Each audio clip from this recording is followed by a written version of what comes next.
Bonjour chers auditeurs, merci d'abord pour votre fidélité, votre qualité d'écoute. Et mon invité d'aujourd'hui, c'est Jérémy Guéry, qui est venu nous parler de la langue des oiseaux. Une définition. Vous m'avez dit tout à l'heure, on est de drôles d'oiseaux. Alors on parle langage spécial, particulier, que tout le monde n'entend pas ou... Oui, pourquoi pas. C'est aussi surtout une manière d'entendre les sons, un petit peu différente de celle qu'on a l'habitude d'entendre. Voilà. Est-ce que tout le monde peut entendre ces sons ou est-ce qu'il faut être un initié, il faut avoir une connaissance particulière ou... Tout le monde peut entendre ce langage, tout le monde peut donner du sens, tout le monde peut rentrer dans la langue des oiseaux. Il y a quelques règles, mais une fois qu'on s'affranchit des règles, c'est très facile. Et vous avez appris comment? Et quel est votre intérêt pour ça? C'est depuis longtemps? Ouais, ça fait un petit peu plus de 10 ans que je suis rentré dans la langue des oiseaux. J'ai entendu parler quelqu'un en conférence il y a des années et je suis rentré très rapidement. Ça vous a intéressé? Oui, une passion plus qu'un intérêt. Et c'est une personne... ensuite, vous avez rencontré quelqu'un qui a décrypté votre nom parce qu'il s'agit de ça aussi?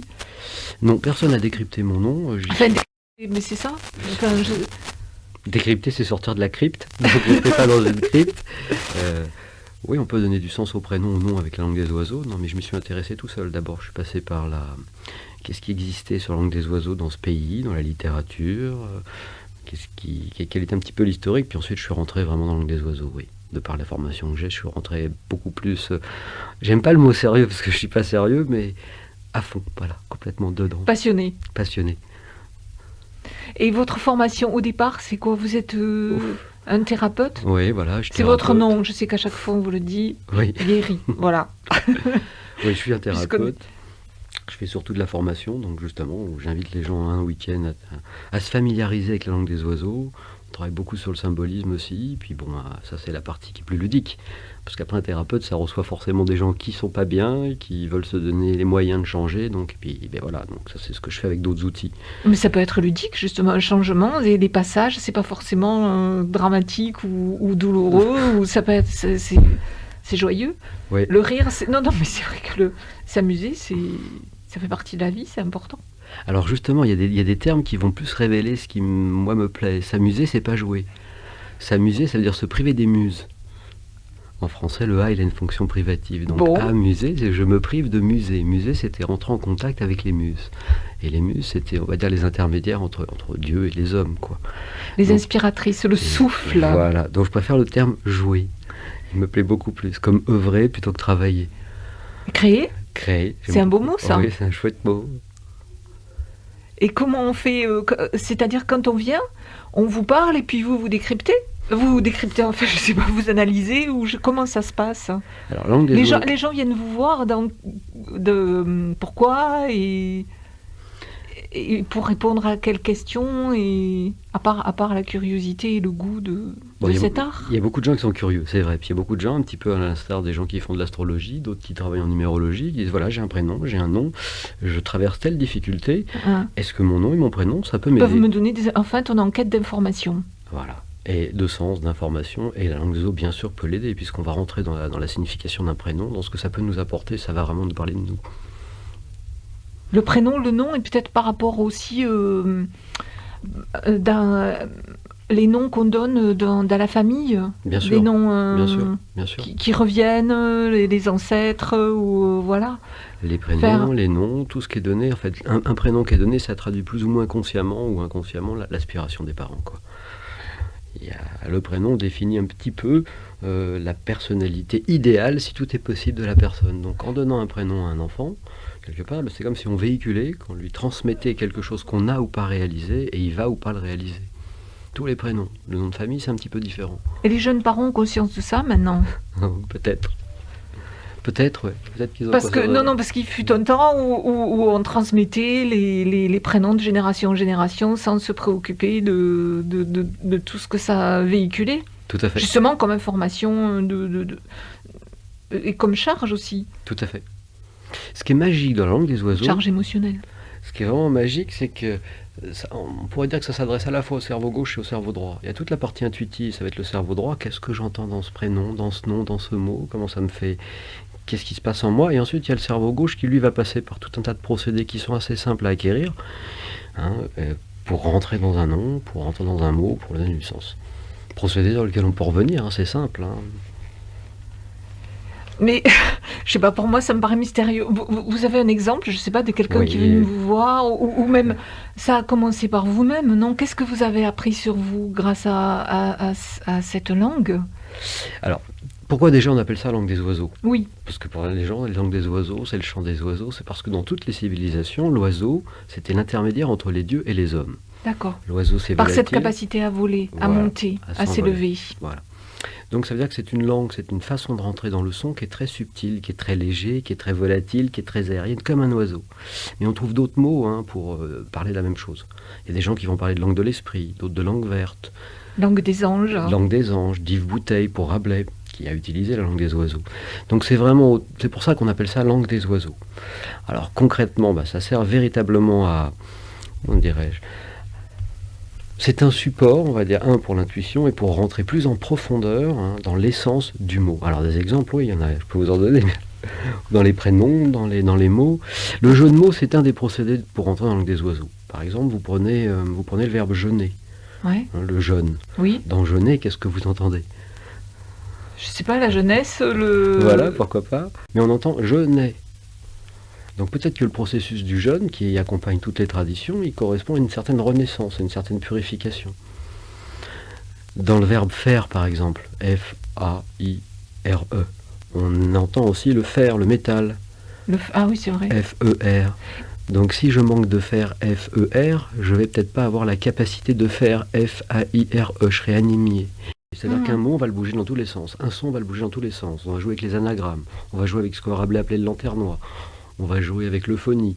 Et si vous voulez, on va vraiment faire émerger du sens dans n'importe quel mot. Mais c'est pour ça que ce n'est qu'un support.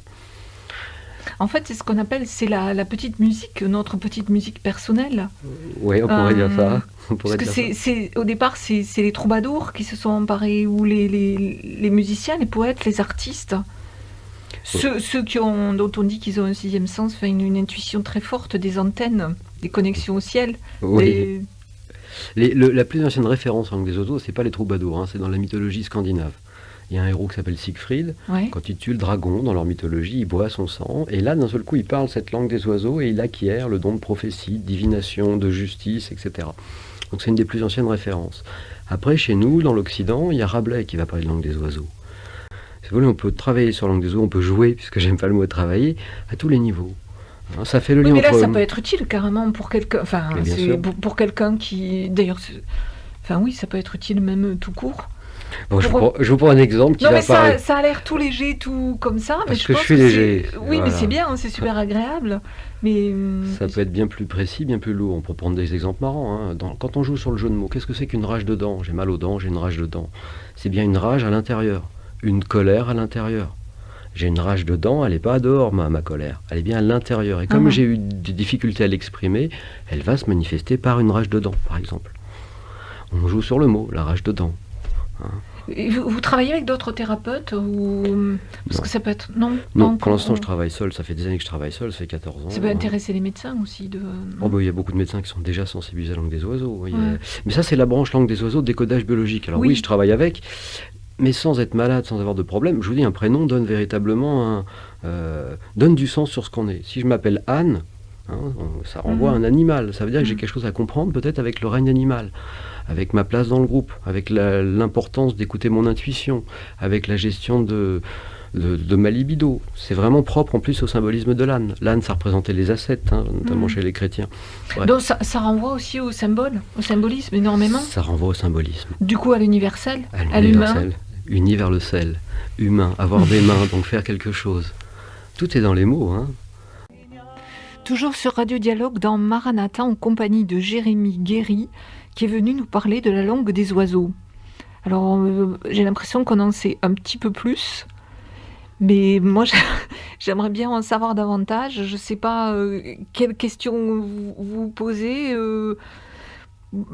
pour éclairer, parce que ça a l'air bien mystérieux. En même temps, c'est très simple. Ouais, c'est les deux. C'est à la fois très simple et très facile d'accès. Et à la fois, il y a quelques règles. C'est sûr qu'en 20 minutes, c'est difficile. Mais si vous voulez, il y a des procédés.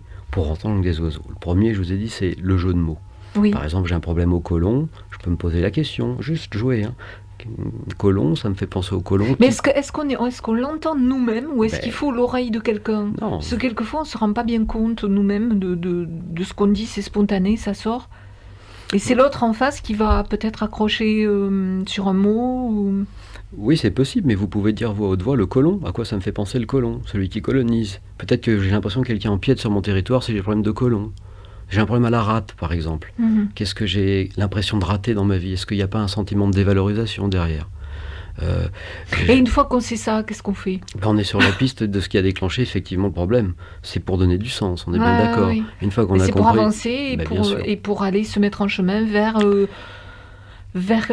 des gens qui vont nous aider à régler ça. Complètement, voilà. Alors pour après, moi, pouvoir passer à autre chose. C'est ça. Alors moi, je travaille beaucoup aussi, comme Robert, vous avez reçu, on travaille Robert en EFT, Saunier, ouais. on travaille en... Bon, moi, j'ai d'autres façons de travailler, mais bon, la langue des oiseaux va donner du sens. Quelqu'un qui a systématiquement le même type de problème de santé, ok, il y a quand même un schéma de pensée qui est en rapport avec.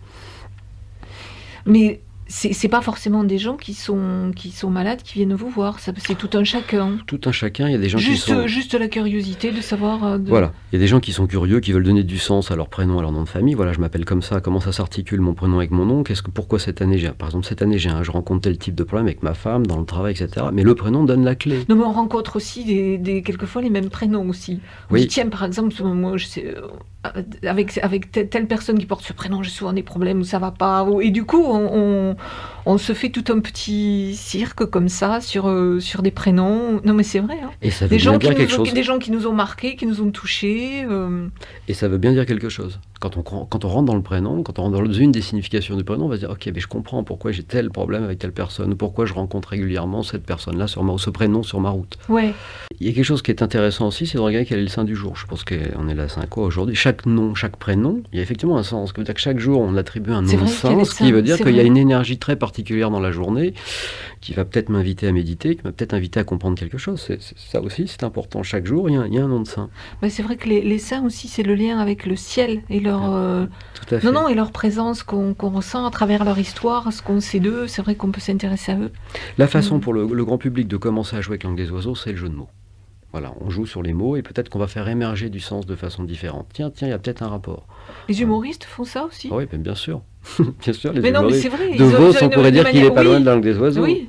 De Vos, puis plein d'autres. Les troubadours, on en parlait tout à l'heure, c'est pareil. Hein, les troubadours utilisaient la langue des oiseaux.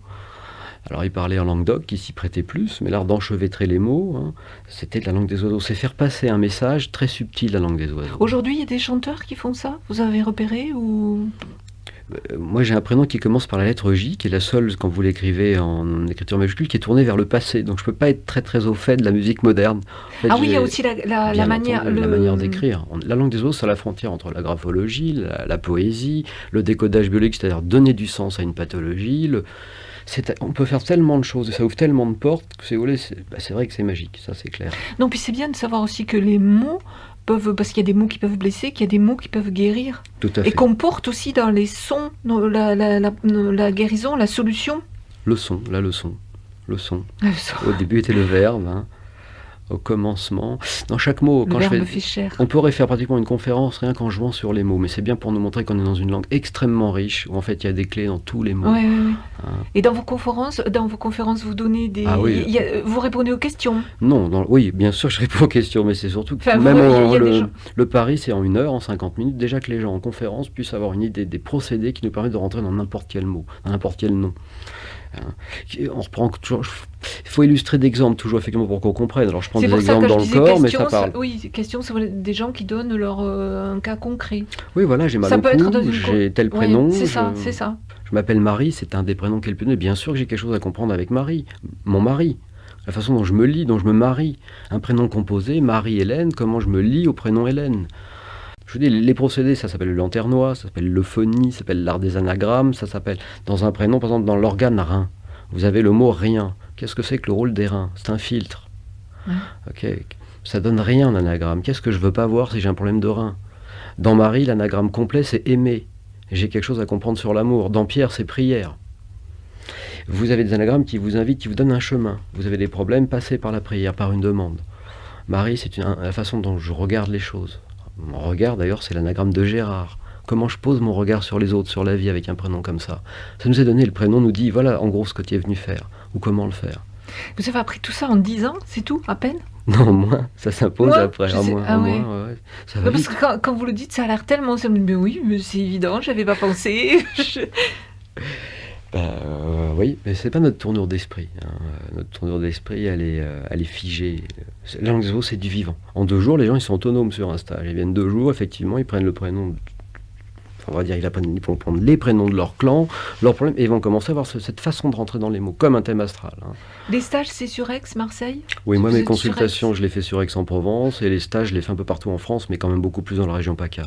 Un peu à Paris, un peu là, j'étais à Saint-Étienne, mais plus sur Vous Aix-en-Provence. pouvez donner votre site? Oui, j'ai un site qui s'appelle... j'ai joué sur les mots, justement, leçon, Oui. la leçon de l'âme. L'âme, voilà, c'est leçon de l'âme. Mon prénom, c'est Jérémy Guéry. Sur Google, on trouve facilement. Et là, il y a les activités que je propose, ludiques et moins ludiques, parce qu'il y a des gens qui veulent pas que ce soit ludique. Moi, je le suis. Ah bah si, enfin, mais bien sûr. C'est important d'être léger, profond et léger, Oui, profond et léger en même temps. Ouais. Voilà. efficace. Oui, efficace, léger, et puis bon, je vous ai pris des exemples de pathologie, mais il n'y a pas que ça, il y a plein de choses qui sont très très chouettes en langue des oiseaux. On peut vraiment jouer sur tellement de choses. Mais parce que c'est la langue de la poésie, Oui, c'est la langue de la... du coup c'est doux. Mais c'est vrai, on Ouais. donne des informations tout en douceur, avec un vocabulaire des oiseaux légers, différents. Si Ça oui, il y a- permet non mais c'est vrai, de donner des informations qui sont importantes, avec cette légèreté bienvenue. Oui, bienvenue, et en même temps très profonde. Vous êtes très triste, par exemple, vous entendez le chant d'un oiseau, vous ne comprenez pas le sens, vous ne comprenez pas ce qu'il dit l'oiseau. Par contre, ça peut vous transformer. C'est-à-dire que le son peut véritablement nous transformer, le mot qui est exprimé, le mot MOT, P-M-A-U-X. Oui. Mais il y a un rapport entre les mots MOTS et MAUX, bien sûr. Bon, c'est la fin, c'est passionnant. J'espère que vous reviendrez bientôt. Mais oui, pourquoi pas, avec plaisir. Moi, je remercie aussi Radio Dialogue, et puis Brigitte, pour m'avoir reçu. J'espère que ça vous donnera envie d'aller voir un peu plus loin sur la langue des oiseaux. J'en suis persuadée. À bientôt, Jérémy. Merci, bonne journée. Au revoir.